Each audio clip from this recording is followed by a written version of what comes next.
Hello YouTubes, this is a Walther's train line, in my opinion, the best budget locomotive you can buy new today. It's really nice. I have painted the handrails, upgraded it to DCC, but it's still missing something. Ditch lights. So let's make some.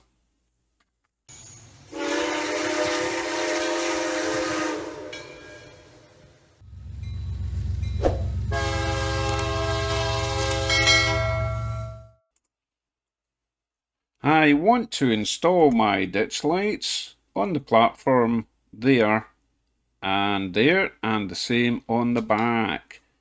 I had originally planned to use some of this square tubing, which is roughly the right size. We're going to cut a little square, drill a hole, put a little lid on it. That seems like a lot of work when I discovered I had an abundance of these. These might look familiar. They are the little clips that go in the end of these little motherboards you find in DCC ready and actually even not DCC ready. But they're designed to clip over there and hold your wires in place. However, they're not very reliable for that function, so I end up removing these and soldering the wire directly to those connectors. So I've got quite a few of these kicking about, and if you can see, I think they are going to be absolutely perfect for the job. One side is flat. The other side has got a handy little groove, so we can run the wire through. It can either go down the way out there or straight out the back through that slot.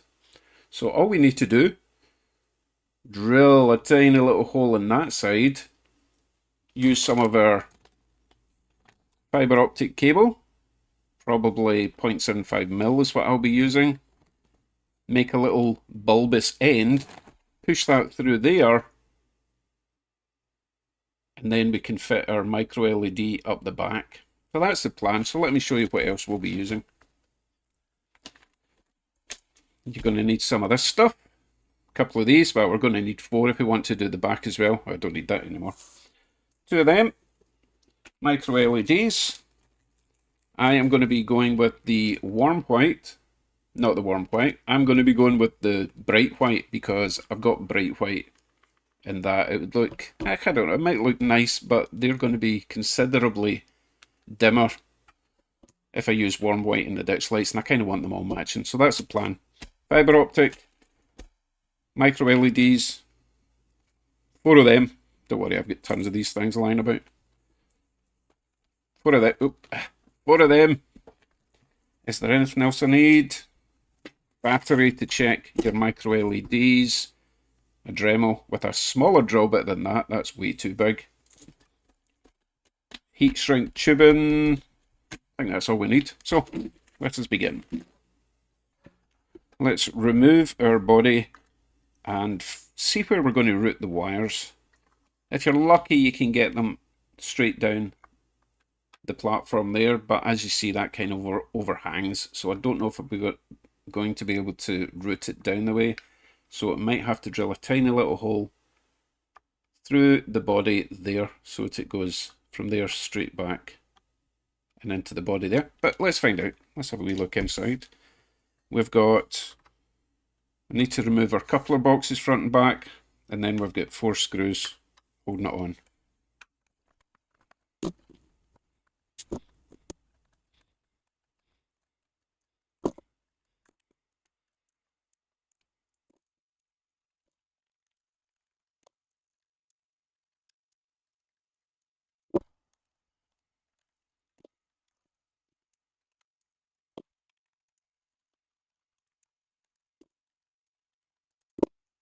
I think the body should just now come off.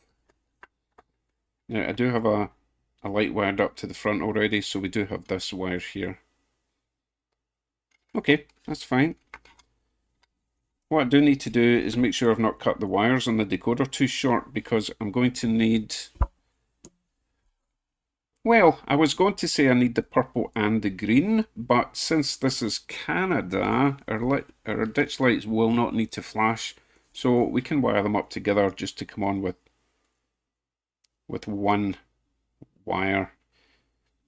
One negative wire, which is either going to be the green or the purple, and it needs to tie into the blue wire, which is a common positive for all the LEDs.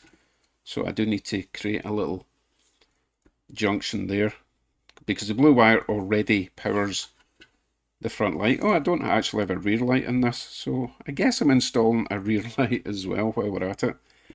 Oh, I just realised I do have a rear light. It's on the chassis rather than the body.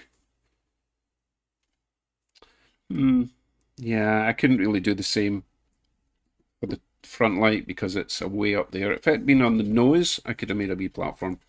Regardless, where are we putting these ditch lights then? I think it's going to have to go straight through the front of the nose there. If I drill a hole on this little platform here for the wires to come down the way, then I still need to drill another hole there to come through. Then they would stick out here, but then they're going to get caught up when I put the shell back on the body, because that little triangle there, that sits down there on the chassis. So let's just drill a hole straight through the back, feed the wires down that way, along, down, along, into the decoder. Now I might get away with just using one of these wires, either the green or the purple. However, I would kind of like the ditch lights at the front to only come on when it's going forward. Likewise, ditch lights at the back to only come on when it's going backwards. So I think we'll need to use one wire for each. I will check the decoder instructions to see if we can just use one wire, and then it will detect if it's going forward or backwards. That's the plan. Right, let's put that aside for now and make some LED ditch lights.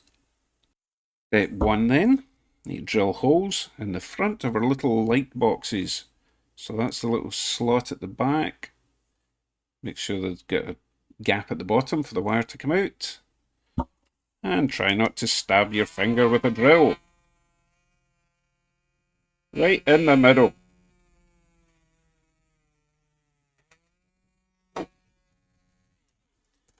Let's check that for size with our fibre optic cable or tube. That's going to be perfect.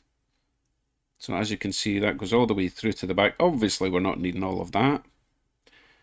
Next step then, we need to make this bulbous. Bulbous is the word of the day. We're going to use a lighter. Like this. This is the trickiest bit. You eventually realise just how long to heat it up and how close to put the flame. Let's see if I can get it right first time. You do kind of want to rotate it a little bit as you go. That might be enough. Let's find out. If you go too long, it starts getting a bit droopy and flops about. That looks not too bad. I wouldn't mind that a little bit bigger. I think I'm happy with that. Let's not overthink this. So what we're going to do is, I'm going to cut this is going to be the fiddliest bit of the operation, because we need to cut this right down so that we can just slot it in there without it poking way through at the back.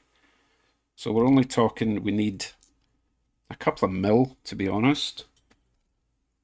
The good thing is this stuff is, you get a lifetime supply for not too much money, so if you mess it up, it's easy enough just to try again. So let's try and snip that about 2 mil behind the bulbous section. Just enough to get through the plastic. If you can even see that now. And we're going to poke that through that wee hole, okay?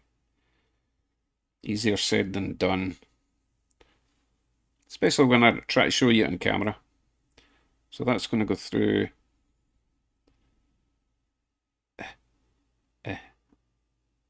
This is much easier when I'm not trying to make sure I'm on shot. Trust me.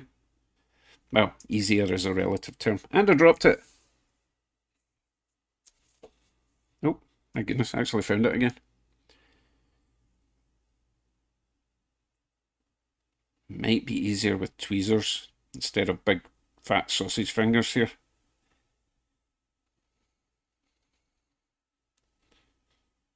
Oh, I almost had it. Almost had it.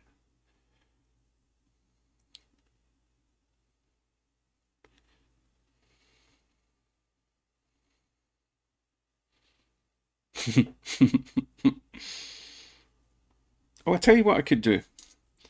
Lick my finger,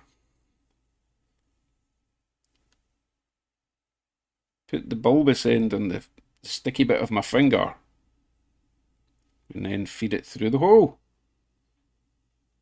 This sounds really dodgy now. Oh, my finger was too sticky and I dropped it again. Don't worry, got it again. Just go for it. I'm just trying to be too careful, that's the problem. There. Like so. I'm going to add just a little bit of glue on the inside to hold that in place. Let's go with some thin viscosity. It's just a tiny amount. It will not require much. If you put too much, it's going to run through to my finger. Oh goodness, it comes out really fast if it's extra thin like this. Just a drip.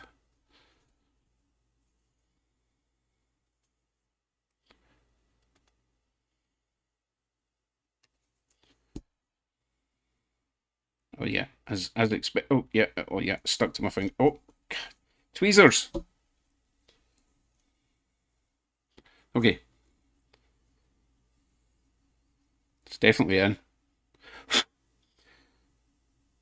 Next step, while that's drying on my fingers, don't worry, I'll be more careful next time. Next time I'll hold it with the tweezers, put it in that way, then drip a bit of glue in there. Yeah, that makes more sense. Hey, it's all trial and error, mostly error. Next step, I actually want to test the LEDs before we put them in there, okay? No point going to all this trouble installing these things to only discover that it's a blown LED. Another little trick I discovered. Twist these wires together so you don't have all this going on. Right? Makes it much easier to route as well. Okay, these are great. They come with an extremely long wire so you can position them anywhere. Okay, testing then. These are around about 3 volts, these little LEDs. So just use one of these little remote control button battery things. As you can see, super bright. So next then, we want to see if this is going to sit in there. Is that glue dry? Dry enough. So with the yellow section that you can see of the LED, that is going to position behind that little bulb thing we made, right? Again, just a dot of super glue to hold that in place. Probably best doing it down the way so you can see what you're doing. So that's going to go in like so. Right, let me do that off camera so I don't stick my fingers together. Look at the state of that, and that's only the first one. Oh, there's a bit of glue there I was going to wipe away with my finger. There we go. Learn by my mistakes, people.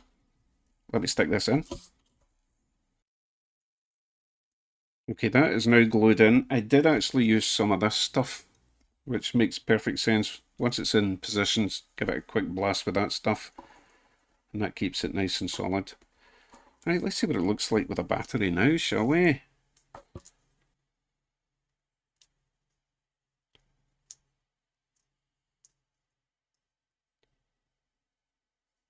Okay, spin you around so people can see you. That's a nice little battery and a little LED housing, I think. That'll do the job. Lovely. So we are going to send it out the back, which is why I like these, because they've got a slot. Don't worry, I won't use quite so much glue the next time. It looks hideous. We can always paint it with some black paint.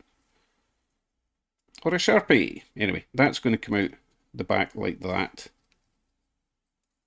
And go through a hole that we're now going to drill. But first, let's make another 3 of these. In fact, I might make another 4 and try and make that look a bit prettier, but you get the idea. Right, see when I've got 4 of these looking perfect. I now have my 4 ditch lights, varying degree of neatness, but they all work.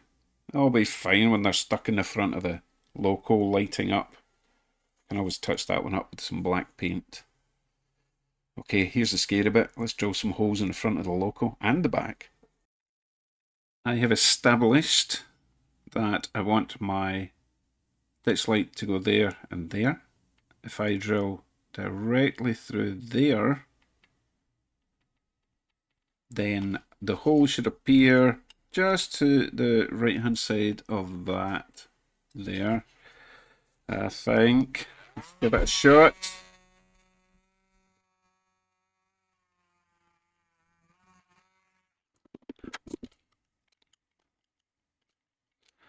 Right, stick a bulb through. See how it looks. And if this is lined up correctly, I'll do the other hole. Yeah, that'll be absolutely fine in there. Right, let me get the other hole done.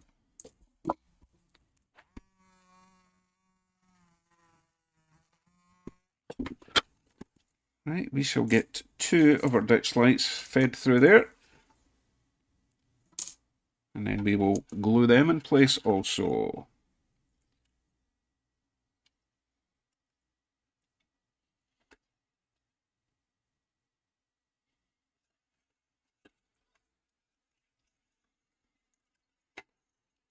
Probably a good idea to do one at a time. Yeah, it's going to sit in there roughly. Obviously I'll make it straight. Probably a good idea to paint the wires at the moment. I don't have heat shrink tubing small enough to shrink around that, so let me remove this if it wants to come out again.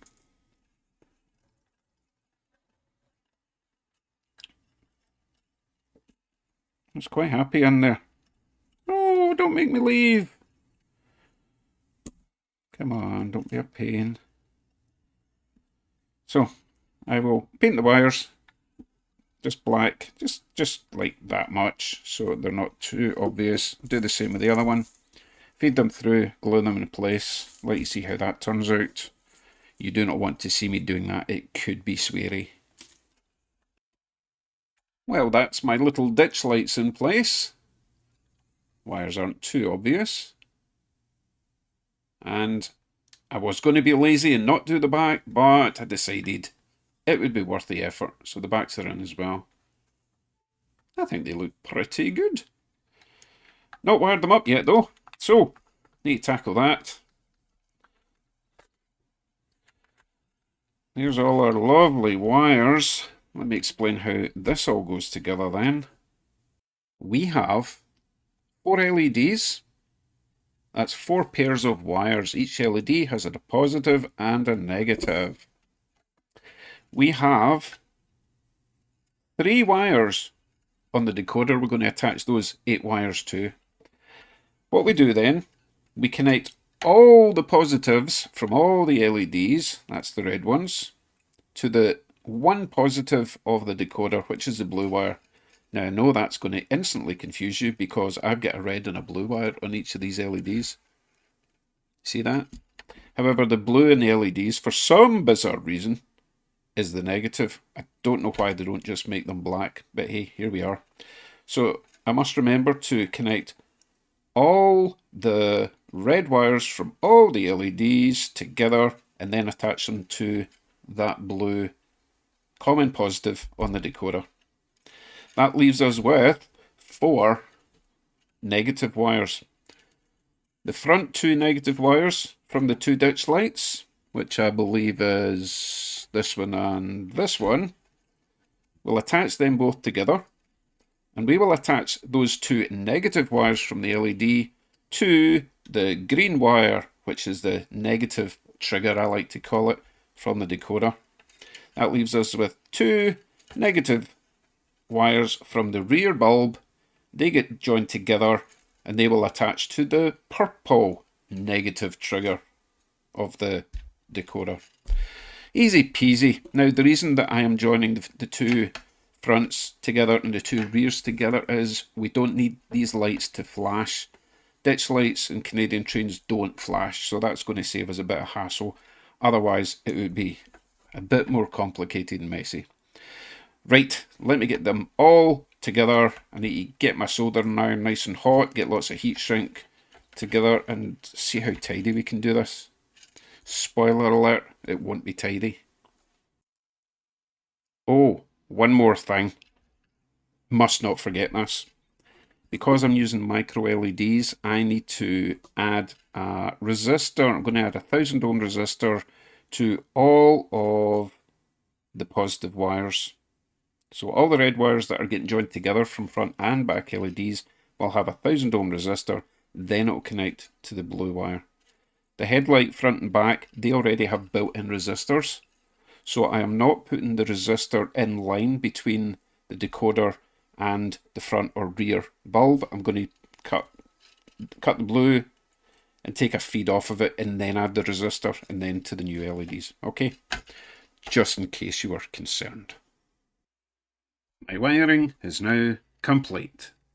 Can't really make it any tidier than this with my limited intelligence.